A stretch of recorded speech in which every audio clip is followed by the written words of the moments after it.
Grace and peace to you in Jesus Christ. My name is Mary Mwakalu and welcome to Sound of Praise Tuesdays.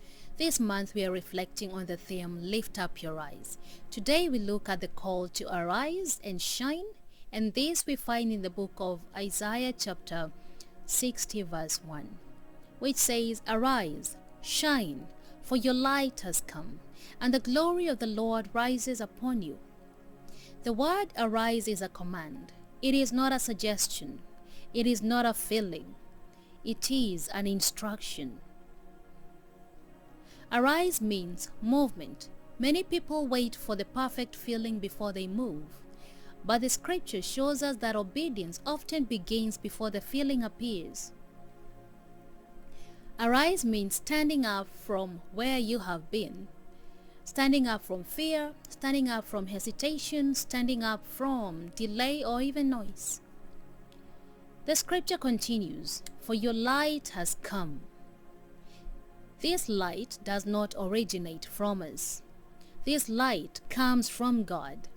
Our role is to respond. His role is to shine through us. Jesus speaks about this light in Matthew chapter 5 verse 14 to 16. You are the light of the world. A town built on a hill cannot be hidden. Neither do people light a lamp and put it under a bowl.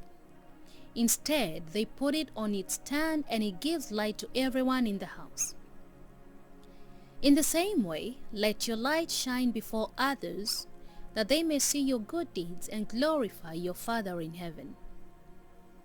You are the light of the world. This is identity.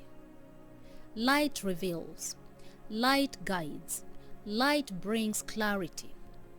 I will show you how in the book of Acts chapter 8 verse 26 to 40. Now, an angel of the Lord said to Philip, Rise and go toward the south to the road that goes down from Jerusalem to Gaza. This is a desert place.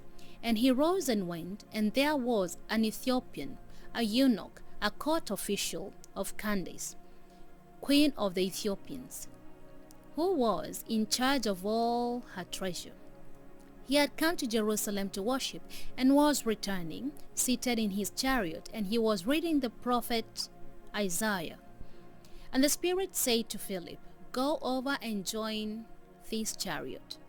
So Philip ran to him and heard him reading Isaiah the prophet and asked, Do you understand what you're reading? And he said, How can I, unless someone guides me? And he invited Philip to come up and sit with him. Now the message of the scripture that he was reading was this. Like a sheep he was led to the slaughter, and like a lamb before its shearer is silent, so he opens not his mouth. In humiliation justice was denied him. Who can describe his generation? For his life is taken away from the earth. Well, he was reading about Jesus. What Isaiah had written about Jesus. Verse 34. And the eunuch said to Philip, About whom, I ask, does the prophet say this? About himself or about someone else? Then Philip opened his mouth, and beginning with this scripture, he told him the good news about Jesus. So he explained, he brought clarity about what that passage in scripture was talking about. And as they were going along the road, they came to some water, and the eunuch said, See, here is water. What prevents me from being baptized? And he commanded the chariot to stop, and they both went down into the water, Philip and the eunuch, and he baptized him. And when they came up out of the water, the Spirit of the Lord carried Philip away, and the eunuch saw him no more, and went on his way rejoicing. But Philip found himself at Azotus, and as he passed through, he preached the gospel to all towns until he came to Caesarea. Philip operated in the identity of light of the world. He brought clarity unto this passage that the eunuch was reading about. He revealed about Jesus Christ, the good news, and he guided. So this is an example of how we are the light of the world.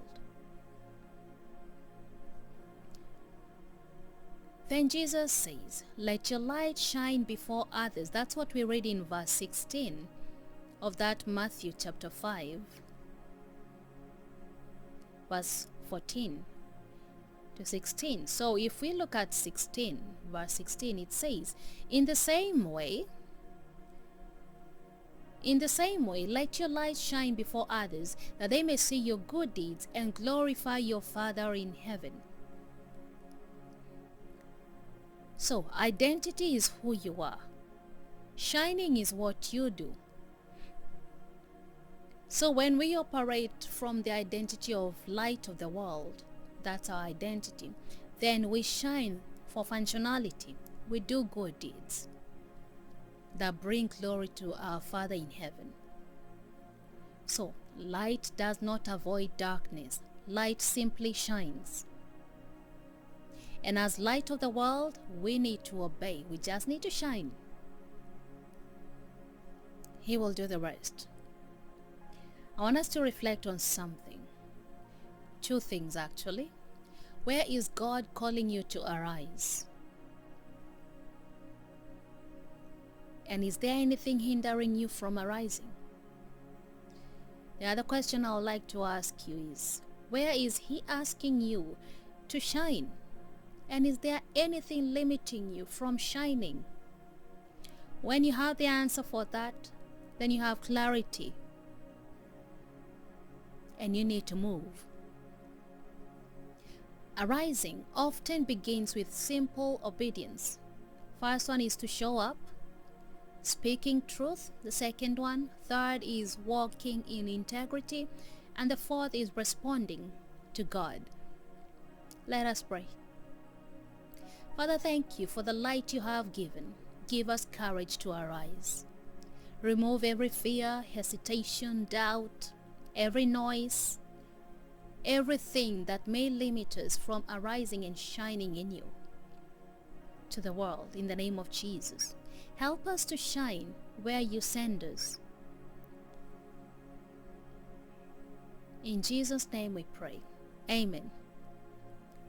Thank you for joining Sound of Praise Tuesdays. Next week, we will conclude this series, Lift Up Your Eyes, as we reflect on what it means to walk as children of light. Stay rooted in Scripture.